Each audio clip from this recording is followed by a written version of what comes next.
Excel में अगर आपको क्विकली डेटा पर रिपोर्ट बनानी है, वो भी बिना फॉर्मूला यूज किए, तो आपको पिवट टेबल जरूर आनी चाहिए। इसलिए मैं पिवट टेबल की कंप्लीट सीरीज लेकर आई हूँ। जी हाँ, अब मैं हर हफ्ते एक्सेल गाइड चैनल पर पिवट टेबल के 3 वीडियोस अपलोड करूंगी। आपको वीडियोस मिलेंगे मंडे, वेंसडे, फ्राइडे 5 PM पर। अगर आप इंटरेस्टेड हो तो अभी मेरे चैनल को सब्सक्राइब कर दो और बेल आइकॉन को प्रेस कर दो, ताकि वीडियो का नोटिफिकेशन आपको मिलता रहे। हर एक चीज को मैं डीपली सिखाने वाली हूँ। पिवट टेबल में स्लाइसर क्या होता है, पिवट चार्ट कैसे प्रिपेयर करते हैं, हम पिवट टेबल से समरी कैसे निकाल सकते हैं, ये सारी चीजें मैं आपको इस वीडियो में, इस सीरीज में डीपली बताने वाली हूँ। बेसिकली ये वीडियो पिवट टेबल का इंट्रोडक्शन वीडियो है, तो यहाँ पर आपको सिर्फ ये पता चलेगा कि पिवट टेबल होता क्या है और हम पिवट टेबल को इंसर्ट कैसे कर सकते हैं। बिना फॉर्मूला यूज किए हम समरी रिपोर्ट कैसे बना सकते हैं, डैशबोर्ड कैसे बना सकते हैं। आइए पहले एपिसोड की तरफ पढ़ते हैं। जैसे मेरे पास यहाँ पर एक डेटा है, ये यहाँ पर मेरे पास एक डेटा रिपोर्ट है। इस डेटा रिपोर्ट में मैं आपसे कुछ क्वेश्चन करूंगी। यहाँ पर मेरे पास ऑर्डर डेट है, रीजन है, रिप्रेजेंटेटिव नेम है, आइटम है, यूनिट कॉस्ट है और टोटल है। मेरा आपसे क्वेश्चन ये है कि आप मुझे यहाँ से टॉप 2 आइटम्स ऐसे बताइए जिनकी सबसे ज्यादा यूनिट सेल हुई है। आप मुझे यहाँ से बॉटम के 2 ऐसे रिप्रेजेंटेटिव बताइए जिन्होंने सबसे कम सेल दी है, या फिर आप मुझे यहाँ से बॉटम के 2 ऐसे आइटम बताइए जिनकी सबसे कम सेल हुई है, किस रीजन में सबसे ज्यादा सेल हुई है। ये सारे क्वेश्चंस मैं आपसे पूछ रही हूँ। अब आप कंफ्यूज हो जाओगे कि आप इन सारे क्वेश्चंस का आंसर कैसे दोगे, लेकिन अगर आपको पिवट टेबल आता है तो आप इन सारे क्वेश्चंस का आंसर कुछ सेकंड्स में ही दे सकते हो। इसलिए पिवट टेबल को सीखना जरूरी है। पिवट टेबल को मैंने 13 एपिसोड्स में बांटा है। Creating a pivot table, pivot chart, slicer and slicer setting, timeline, grouping, custom grouping, pivot table setting, show value as, calculate fields, filter and filter report pages, dynamic pivot table on multiple sheets, get pivot data formula and auto refresh pivot table। इन सारे chapters को पढ़ने से पहले आपको ये पता होना चाहिए पिवट टेबल की डेफिनेशन क्या है। एक सिंपल डेफिनेशन मैं आपको बता देती हूँ। An interactive way to quickly summarise data without using formula. मतलब आप अपने डेटा को बहुत ही आराम से क्विकली समराइज कर सकते हो, कैसे भी रिपोर्ट प्रिपेयर कर सकते हो, डैशबोर्ड बना सकते हो, वो बिना फॉर्मूला का यूज किए। इसलिए पिवट टेबल में हम आगे बढ़ते हैं। Let's begin. एक्सेल में जब भी आपको पिवट टेबल इंसर्ट करना है, आपको सबसे पहले अपना डेटा चेक करना है। डेटा में आपका कोई भी, इस पूरी टेबल में कोई भी कॉलम या कोई भी रो आपस में मर्ज नहीं होना चाहिए। अगर कोई भी कॉलम या रो आपस में मर्ज है तो पहले तो आप उसको सेपरेट कर दो, वरना पिवट टेबल नहीं लगेगी। सेकेंड चीज आपको इधर चेक करना है कि आपके डेटा रेंज के साइड में, राइट साइड में आपके पास स्पेस, सफिशिएंट स्पेस है ना, जिससे आपको पिवट टेबल शो हो सके। अगर नहीं है तो आप न्यू वर्कबुक में भी, न्यू वर्कशीट में आप पिवट टेबल इंसर्ट कर सकते हो। उसके बाद आप कंट्रोल A करके अपने पूरे डेटा को सेलेक्ट करोगे और उसके बाद आप यहाँ से जाओगे, कंट्रोल A किया, डेटा सेलेक्ट हुआ, उसके बाद आप यहाँ रिबन में जाओगे, रिबन में जाओगे आप इंसर्ट में। जैसे आप इंसर्ट में गए, आपको यहाँ साइड में 2 ऑप्शन मिल रहे हैं, पिवट टेबल और रिकमेंडेड पिवट टेबल। ठीक है, यहाँ पे आपको 2 ऑप्शन मिल रहे हैं, पिवट टेबल और रिकमेंडेड पिवट टेबल। अभी रिकमेंडेड पिवट टेबल क्या है ये मैं आपको आगे इसी वीडियो में बताऊंगी, पर अभी मैं यहाँ पर पिवट टेबल इंसर्ट करूंगी। यहाँ से आप पिवट टेबल इंसर्ट करोगे। जैसे आप पिवट टेबल इंसर्ट करोगे, आपके सामने ये एक पिवट टेबल का डायलॉग बॉक्स ओपन हो जाएगा, जिसमें सबसे पहला ऑप्शन आ रहा है सेलेक्ट टेबल और रेंज। जैसे यहाँ पर टेबल रेंज, आपने जो कंट्रोल A करके टेबल सेलेक्ट की थी वो ऑटोमेटिक यहाँ पर सेलेक्ट होकर आ गई। उसके बाद दूसरा ऑप्शन आपसे पूछ रहा है choose where you want the pivot table to be placed. आपको पिवट टेबल को कहाँ पे प्लेस करना है। जो मैंने अभी आपको बताया कि आप अपना डेटा चेक कर लो कि आपके पास राइट हैंड साइड में स्पेस है, तो आप एग्जिस्टिंग वर्कशीट में ले सकते हो या न्यू वर्कशीट में ले सकते हो। अभी मैं आपको एग्जिस्टिंग वर्कशीट में लेके दिखा रही हूँ, फिर आगे मैं आपको यहाँ पर न्यू वर्कशीट में भी लेकर दिखाऊंगी। पूछ रहा है लोकेशन, आपको कहाँ पे सिलेक्शन देना है, तो ठीक है आप इसको यहाँ पर, आपको जहां पे भी सिलेक्शन देना है आप उसको वहां पर सिलेक्शन दे दो। मुझे यहाँ पर सिलेक्शन देना है। सबसे पहले तो आपको मैं ये बता दूं, ऊपर के ना 2-3 रो छोड़ के फिर आप यहाँ पे लोकेशन सेलेक्ट करना। 2-3 रो मैं क्यों छोड़ रही हूँ वो मैं आपको आगे बताऊंगी, ठीक है। मैंने यहाँ पर सिलेक्शन दिया और ओके किया। ओके करते ही आप यहाँ पर देखो पिवट टेबल, यहाँ पर पिवट टेबल इंसर्ट होकर आ गई है। अब इस पिवट टेबल में साइड में आप देखोगे तो आपको एक पिवट टेबल फील्ड मिल रही है, ठीक है। आपको साइड में यहाँ पर क्या मिल रही है, एक पिवट टेबल फील्ड मिल रही है। इस पिवट टेबल फील्ड में आप यहाँ पर देखो ये आ रहा है order date, region, representative name, item. ये क्या चीजें आ रही हैं, ये आ रही हैं आपकी जो आपके डेटा में यहाँ पर आपने ये हेडिंग्स दे रखी हैं, वो चीजें वहां पर लिखी हुई आ रही हैं, ठीक है। ये देखिए आपके जो यहाँ पर हेडिंग्स दे रखी हैं वो चीजें यहाँ पर वो लिखी हुई आ रही हैं, ठीक है। अभी देखिए जैसे मैंने अपने कर्सर को ना इससे बाहर रखा, यहाँ पर ये जो पिवट टेबल फील्ड आ रही थी वो हट गई यहाँ से। अब आप सोचोगे अब मैं कैसे करूं, जैसे आप अपना कर्सर इसके अंदर लेके आओगे ये दोबारा आपको यहाँ पर शो होने लगेगी। अब मान लो आपने गलती से यहाँ से इसको क्रॉस कर दिया और ये बंद हो गया। अब आप अपने कर्सर को कहीं भी रख दो, इस पिवट टेबल के अंदर भी रख दो तो भी वो आपको शो नहीं होगा। इसको दोबारा आपको लेके आना है तो सबसे पहले तो अपने कर्सर को आपको इस पिवट टेबल के अंदर रखना है। उसके बाद आप देखोगे जैसे आप यहाँ पे अंदर रखोगे, आप यहाँ देखोगे रिबन में दो ऑप्शन, रिबन में यहाँ पर दो ऑप्शन आ गए हैं, ऑप्शन न्यू ऐड हो गए यहाँ पर, पिवट टेबल एनालाइज और डिजाइन, ठीक है। इसमें आप पिवट टेबल एनालाइज में जाओगे और पिवट टेबल एनालाइज में जाने के बाद आपको यहाँ पर एक ऑप्शन मिलेगा, फील्ड लिस्ट का ऑप्शन मिलेगा। इस पे आप क्लिक करोगे, जैसे आप फील्ड लिस्ट के ऑप्शन पे क्लिक करोगे ये आपका पिवट टेबल फील्ड यहाँ पर ओपन होकर आ जाएगा। चलिए अब हम अपनी रिपोर्ट बनाते हैं। रिपोर्ट कैसे बनानी है, यहाँ पर मैं आपको पहला क्वेश्चन क्या पूछा था मैंने आपसे, पहला क्वेश्चन मैंने आपसे पूछा था कि आइटम चाहिए मुझे और वो आइटम कितने टोटल यूनिट सेल हुए हैं वो देखना है, कौन कौन सा आइटम टोटल कितने यूनिट सेल हुए हैं। तो मैंने आइटम को उठाया और यहाँ पे ड्रैग कर दिया। कैसे किया, मैंने आइटम को पकड़ा, देखिए दोबारा करके दिखाती हूँ। मैंने यहाँ से आइटम को पकड़ा, माउस के लेफ्ट बटन को क्लिक किया और उसको ड्रैग करके मैं यहाँ रो में लेके आ गई। अगर आपको ये कॉलम में चाहिए तो आप इसको उठा के यहाँ से कॉलम में ले आओ, तो ये आइटम्स यहाँ पे कॉलम में आ जाएंगे। मुझे कॉलम में नहीं चाहिए, मुझे रो में ही चाहिए, तो मैं दोबारा से इसको क्या करूंगी, दोबारा से इसको यहाँ से ड्रैग एंड ड्रॉप कर दूंगी और दोबारा से इसको आइटम को पकड़ के लाके रो में ड्रैग एंड ड्रॉप कर दूंगी। अब मुझे यहाँ पे क्या चाहिए, टोटल कितने यूनिट सेल हुआ है एक एक आइटम। तो इसके लिए मैं क्या करूंगी, यूनिट को पकड़ूंगी और वैल्यू में लाके ड्रैग एंड ड्रॉप कर दूंगी। अब देखिए आप यहाँ पर क्या कर रहा है, ये ऑटोमेटिक सम कर ले रहा है, ठीक है।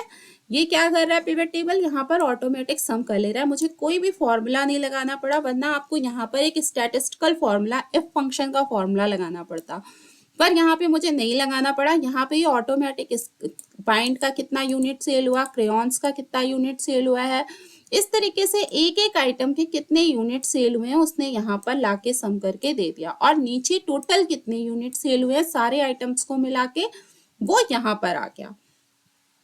ये हो गया मेरा सिंगल डायमेंशनल डेटा। इसके बाद मुझे बनाना है जो है 2 डायमेंशनल रिपोर्ट बनानी है। 2 डायमेंशनल रिपोर्ट में मुझे ये भी देखना है कि ये जो जो आइटम सेल हुए हैं वो किस किस रीजन में सेल हुए हैं। तो इसके लिए मैंने क्या किया, रीजन को उठाया और कॉलम में डाल दिया। अब देखिए अब आपकी रिपोर्ट कैसे आ गई, रीजन आ गया यहाँ कॉलम में, ठीक है, और आपने इस आइटम्स को ऑलरेडी रो में ले रखा है, तो ये आपके आइटम्स आ गए आपके रो में, ठीक है। उसके बाद आपने देखना बाइंड आइटम ईस्ट जोन में कितना, सेंट्रल जोन में कितना सेल हुआ है वो ये आ गया। उसके बाद ईस्ट में कितना सेल हुआ है वो ये आ गया, नॉर्थ में कितना हुआ है वो भी आ गया, साउथ का आ गया, वेस्ट का आ गया। उसके बाद टोटल ग्रैंड भी, टोटल भी यहाँ पर आपका आ गया, ठीक है।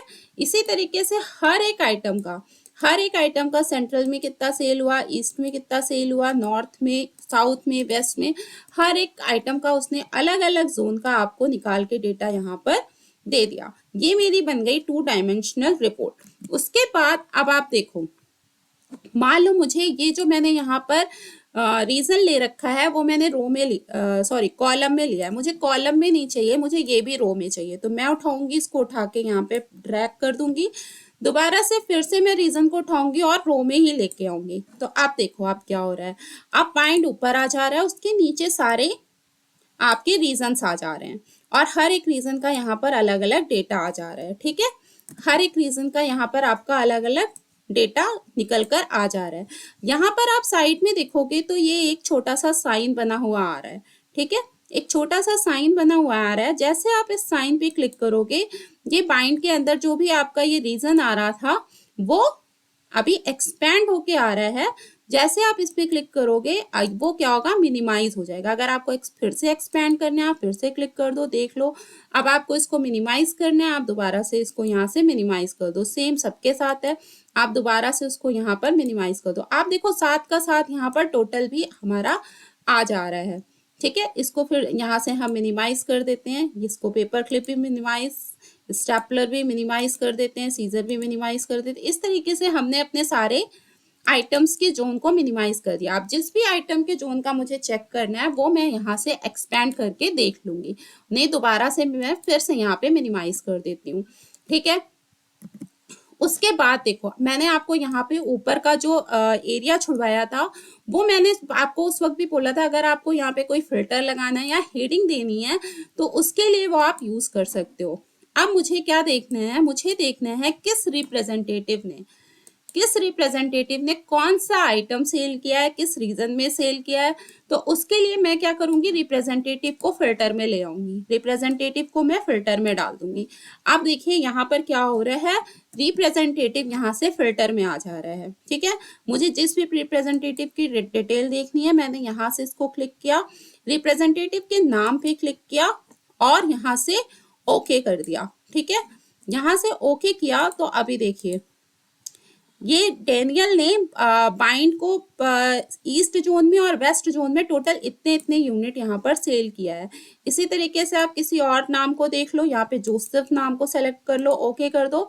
तो अभी यहाँ पे जोसेफ ने बाइंड को सेल ही नहीं किया है, तो देखिए बाइंड यहाँ से चला गया। ठीक है, अभी यहाँ पे आ गया क्रेयॉन्स उसने सेल किया है, तो आपने क्रेयॉन्स पे क्लिक कर लो, देख लो आपको जिसकी भी डिटेल देखनी है वो यहाँ पे ईजिली आ जा रही है। आपने देखा कितनी ईजिली आप अपनी रिपोर्ट को यहाँ से प्रिपेयर कर ले रहे हो, आपको कोई भी फॉर्मूला नहीं लगाना पड़ रहा है, कोई भी आपको कहीं से भी कुछ भी यूज नहीं करना पड़ रहा है। आप आराम से सिर्फ पिवट टेबल आपने यहाँ पे इंसर्ट किया और पिवट टेबल से आपने यहाँ पे अपनी एक अच्छी खासी रिपोर्ट यहाँ पर प्रिपेयर कर ली है। ठीक है, इसके बाद मैं आपको बताती हूँ अब कि अगर आपको ये जो हमने पिवट टेबल यहाँ इंसर्ट कर रखी है वो पिवट टेबल आपको अगर न्यू वर्कशीट में इंसर्ट करनी है तो आप कैसे करोगे। उसके लिए भी कुछ नहीं करना, आपको सीधा यहाँ से कंट्रोल ए करके अपने डेटा को सेलेक्ट करना है, इंसर्ट में जाना है, इंसर्ट से आपको पिवट टेबल में जाना है। पिवट टेबल में जाते ही आपका यहाँ पर क्या होगा, देखिए ये वाला डायलॉग बॉक्स ओपन होगा।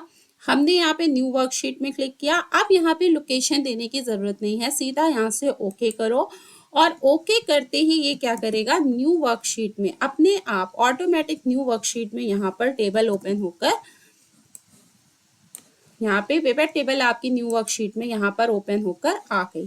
ठीक है, अब आपको यहाँ पर जो भी आपको डेटा देना है, जैसे भी आपको सिलेक्शन देना है आप यहाँ से कर सकते हो। मुझे यहाँ पे क्या क्या चाहिए, मुझे यहाँ पे रीजन चाहिए रो में, रीजन को इस बार हम रो में ले लेते हैं, आइटम को हम इस बार कॉलम में ले लेते हैं। ठीक है, और इस बार हम देख लेते हैं टोटल यूनिट कॉस्ट कितना आया है, टोटल यूनिट कॉस्ट डाल देते हैं। ठीक है, हर आइटम की टोटल यूनिट कॉस्ट मैंने यहाँ पर ले लिया है। इस तरीके से आप यहाँ पर एक न्यू वर्कशीट में भी अपनी पिवट टेबल को इंसर्ट कर सकते हो। ठीक है, न्यू वर्कशीट में पिवट टेबल को इंसर्ट करने के बाद आपको मैं बताती हूँ, अभी मैंने जो आपको यहाँ पर इंसर्ट में बताया था, आप जब यहाँ पे इंसर्ट में आपने क्लिक किया था तो आपको यहाँ पे दो तरह के पिवट टेबल्स मिले थे, एक मिला था आपको पिवट टेबल, दूसरा मिला था आपको रिकमेंडेड पिवट टेबल। अब मैं आपको रिकमेंडेड पिवट टेबल का यूज बताती हूँ। सबसे पहले पहले की तरह आप क्या करोगे, अपने डेटा को कंट्रोल ए से पूरा सेलेक्ट करोगे। उसके बाद आप कहाँ जाओगे, उसके बाद आप जाओगे इंसर्ट में। इंसर्ट में आप जाओगे रिकमेंडेड पिवट टेबल में। कहाँ जाओगे आप इंसर्ट में, इंसर्ट से आप जाओगे रिकमेंडेड पिवट टेबल पे क्लिक करोगे। जैसे आप रिकमेंडेड पिवट टेबल पे क्लिक करोगे, आप देखो यहाँ पर आपको कुछ टेबल्स ऑटोमेटिक रिकमेंडेड हो रही हैं। जैसे यहाँ पे बोल रहा है some of total bye range, यहाँ पे क्या आ रहा है, रीजन आ रहा है। यहाँ पर क्या आ रहा है, सम ऑफ टोटल, कितनी टोटल सेल हुई है, कितने रुपीस की टोटल सेल हुई है, वो यहाँ पे आ रही है। अगर आपको ऐसी टेबल चाहिए तो आप इसको सेलेक्ट कर लो। दूसरा में बोल रहा है some of unit by by reason, यहाँ पे भी क्या आ रहा है, यूनिट के हिसाब, यहाँ पे यूनिट आ रही है, यहाँ पे क्या आ रहा है, सम ऑफ टोटल, जितने रुपीस आपने सेल किया है। तीसरे में आपका आ रहा है some of total bye representative. ठीक है, इस तरीके से आपको अलग अलग टेबल यहाँ पर मिल रही हैं। आपको जिस भी टेबल को सेलेक्ट करना है उस टेबल को आप सेलेक्ट कर लो यहाँ से। यहाँ पे आपको अलग अलग रो और कॉलम में ड्रैग नहीं करना, सिर्फ आपको टेबल सेलेक्ट करनी है। जैसे आप टेबल पे सेलेक्ट करके डबल क्लिक करोगे तो ये आपका यहाँ पर ऑटोमेटिक एक न्यू वर्कबुक में, न्यू वर्कशीट में यहाँ पर पिवट टेबल इंसर्ट होकर आ जाएगी। जैसे मैंने जो टेबल सेलेक्ट की उसमें क्या था, उसमें रिप्रेजेंटेटिव नेम था और उस रिप्रेजेंटेटिव नेम ने कितने टोटल यूनिट सेल की है वो मैंने यहाँ पर लिया था। तो यहाँ पर रिप्रेजेंटेटिव नेम आ गया और टोटल उस रिप्रेजेंटेटिव ने कितनी यूनिट सेल की है वो यहाँ पर आ गई। इस तरीके से आप रिकमेंडेड पिवट टेबल का यूज कर सकते हो। अगर आपको यहाँ पर पिवट टेबल समझ में नहीं आ रही है कि आपको कहाँ किस चीज को रो में रखना है, किस चीज को कॉलम में रखना है, तो आप रिकमेंडेड पिवट टेबल की हेल्प ले सकते हो। इसके बाद आप देखिए रिकमेंडेड पिवट टेबल सीखने के बाद मैं आपको दिखाती हूँ। यहाँ पिवट टेबल फील्ड जो है उसमें आपको साइड में यहाँ पर एक छोटा सा ऑप्शन मिल रहा है। ठीक है, वो मिल रहा है सेटिंग का ऑप्शन। इस पिवट टेबल फील्ड में आपको एक सेटिंग का ऑप्शन मिल रहा है। पहले आप देखो जो ड्रैग एंड ड्रॉप वाली चीज है वो कहाँ पे आ रही है, वो नीचे आ रही है। जो ड्रैग फील्ड्स हैं वो नीचे आ रहे हैं। अभी आपको ये नीचे नहीं लाना है, आपको राइट हैंड साइड पे लेके आना है, तो आप सेटिंग्स का यूज कर सकते हो।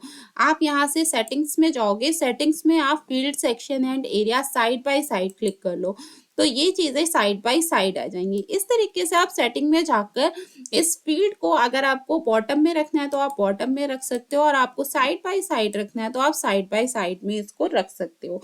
इस तरीके से सेटिंग का भी आप यूज कर सकते हो। उम्मीद करती हूँ मैंने आपको जितना समझाया होगा आपको समझ में आया होगा। अब मैं आपको मिलूंगी नेक्स्ट पार्ट में पिवट चार्ट के साथ। Thank you.